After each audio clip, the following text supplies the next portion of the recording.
Hello, welcome to my YouTube channel pharma classes.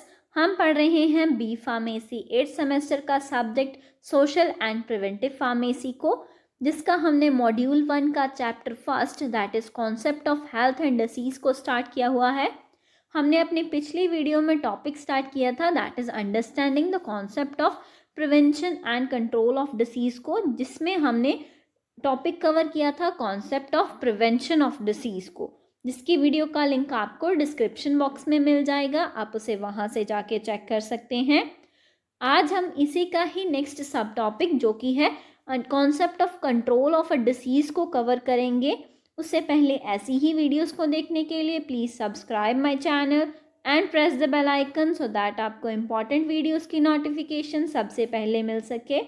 Start करते हैं आज के टॉपिक से that is concept of control of a disease.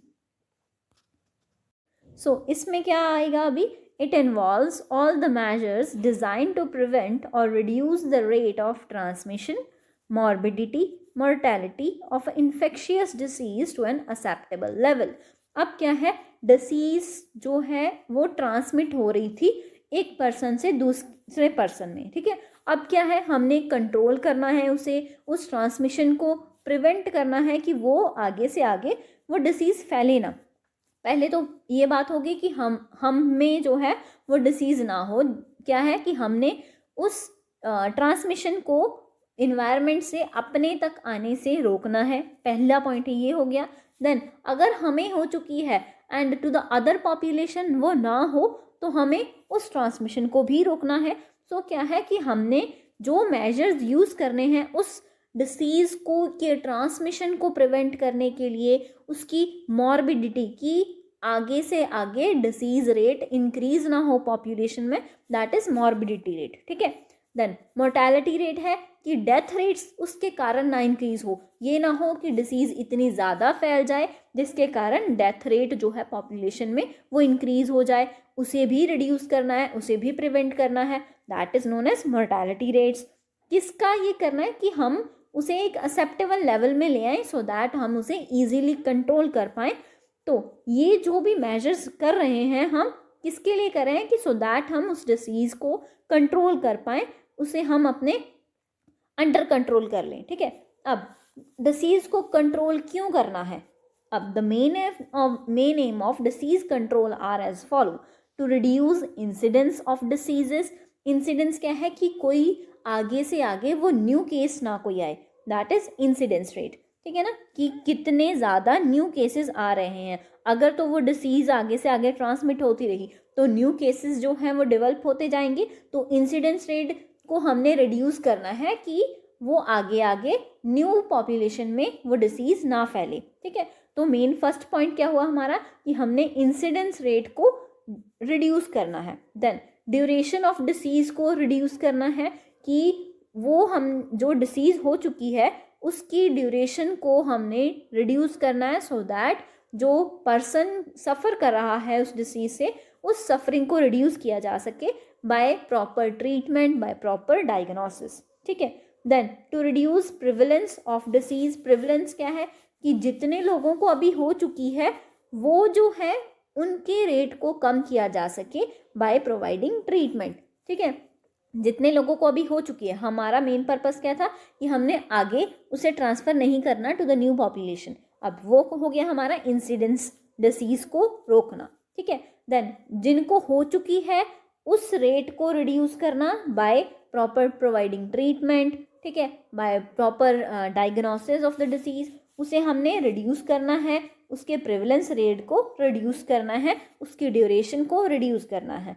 Then है हमारे पास to reduce risk of transmission of disease, ठीक है ना, कि कौन कौन से रिस्क्स हैं। जैसे क्या है कि मलेरिया की बात करते हैं तो मलेरिया में कौन है रिस्क? हमारा जो मॉस्किटो है वो हमारा रिस्क है, अगर वो काटेगा तो हमें मलेरिया हो जाएगा। तो अब उस रिस्क को हम कैसे प्रिवेंट कर सकते हैं? जैसे हमने नेट्स यूज़ करने हैं, मॉस्किटो रिपेलेंट्स यूज़ करने हैं सो दैट कि वो ट्रांसमिट होने से बच पाए, ठीक है। That is risk of transmission को रिड्यूस करना है।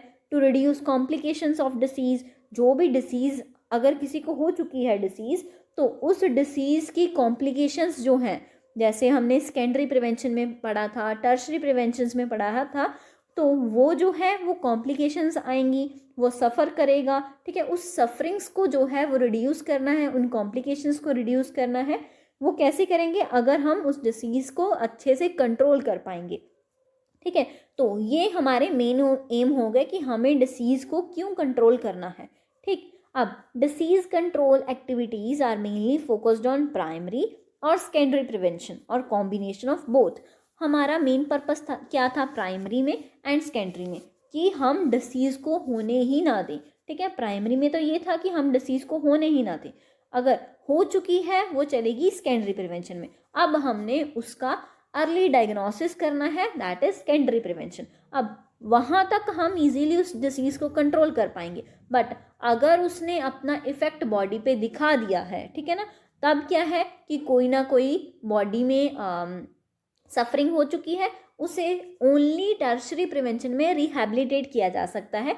उसे इजी वे में उस डिसीज़ के साथ रहने के लिए पर्सन को फैसिलिटीज़ प्रोवाइड की जा सकती हैं ओनली, ठीक है ना।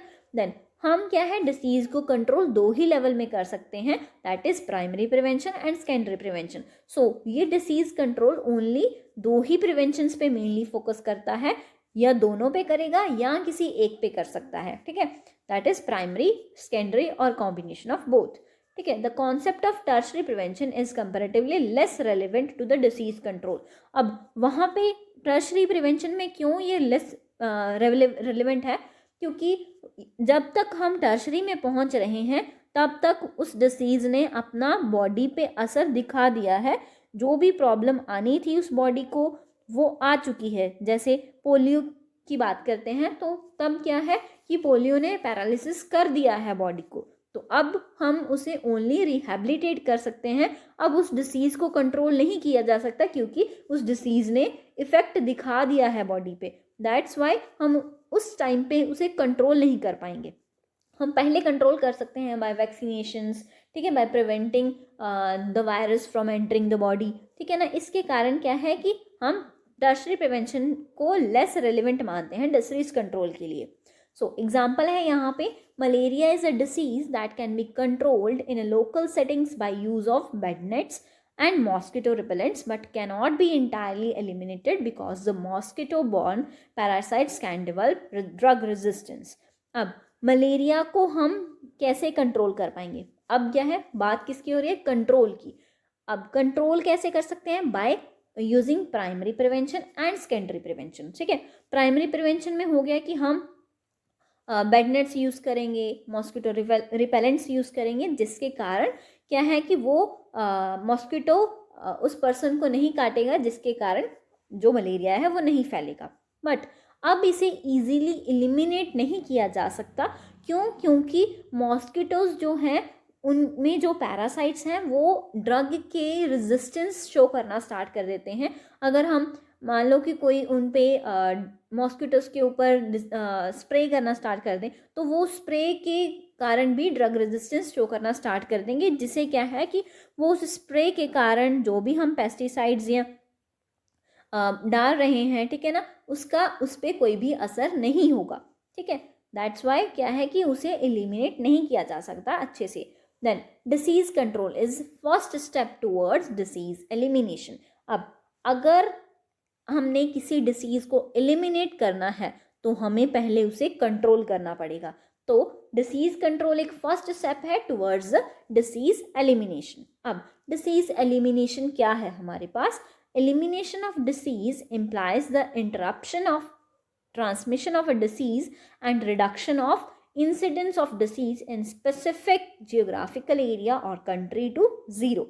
अब disease elimination क्या है कि हमने जो वो बीमारी फैल रही है उस बीमारी को वहीं पे रोकना, वहीं पे उसे इंटरप्ट कर देना, सो दैट वो आगे ना ट्रांसमिट हो, आगे पॉपुलेशन में वो ना फैले, ठीक है।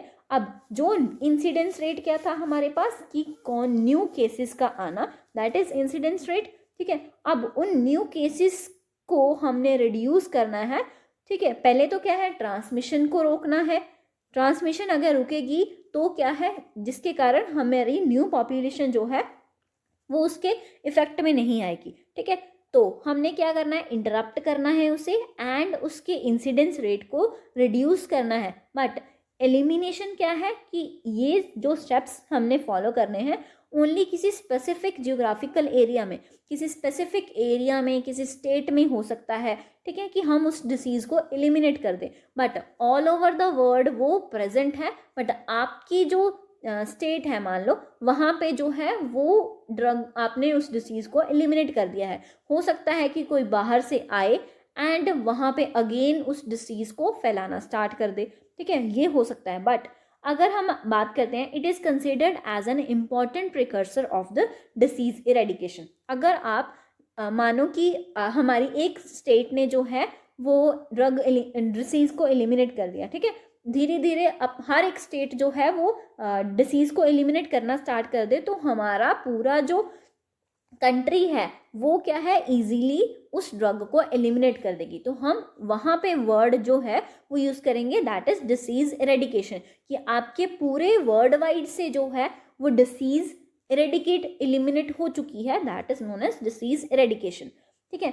अब डिसीज़ इरेडिकेशन क्या है, it is a termination of all the transmission of infection caused by specific agent and permanent reduction of the specific disease cases to zero worldwide. Once a disease has been eradicated, intervention measures are no longer needed. अब इसमें क्या है कि हमारी जो transmission है वो infectious disease की हमने उसे टर्मिनेट कर दिया, इट मीन्स बिल्कुल ही ख़त्म कर दिया, ठीक है, रिड्यूस नहीं किया, बिल्कुल ही ख़त्म कर दिया उस स्पेसिफिक एजेंट को जो डिसीज़ को कॉज कर रहा था। And permanent reduction of specific disease, उस स्पेसिफिक डिसीज़ को ज़ीरो लेवल तक लेके गए, परमानेंट उसे रिड्यूस कर दिया टू ज़ीरो, सो दैट क्या है कि वर्ल्ड वाइड कोई भी वो ऐसी डिसीज़ दोबारा ना हो पाए, ठीक है। अगर तो वो डिसीज़ एक बारी इरेडिकेट हो चुकी है देन हमें इंटरवेंशंस जो प्रिवेंशंस हैं उसकी भी ज़रूरत नहीं पड़ेगी, ट्रीटमेंट की ज़रूरत नहीं पड़ेगी। इसमें हम एग्जांपल ले सकते हैं, जैसे पोलियो है, वो इंडिया में जो है कम्प्लीटली इरेडिकेट हो चुका है, कि वैक्सीनेशंस हर एक को वैक्सीनेशंस लग चुकी हैं, जिसके कारण वो कम्प्लीटली इरेडिकेट हो चुका है कि किसी को भी वो डिसीज़ अब दोबारा इंडिया में नहीं हो सकती है, ठीक है, that is known as disease eradication. अब ये जो भी मेथड्स हमने यूज़ किए हैं वो क्यों कर रहे हैं, सो दैट हम किसी भी डिसीज़ को कंट्रोल कर पाएँ, उसे एलिमिनेट कर पाएँ, देन नेक्स्ट स्टेप उसे इरेडिकेट कर पाएँ फ्रॉम द वर्ल्ड वाइड, ठीक है। सो इसे ही हमारा ये टॉपिक जो है understanding the concept of prevention and control of disease complete होता है। नेक्स्ट टॉपिक हम अपनी नेक्स्ट वीडियो में स्टार्ट करेंगे। So thank you for watching this video, please like the video, subscribe the channel and press the bell icon. Thank you.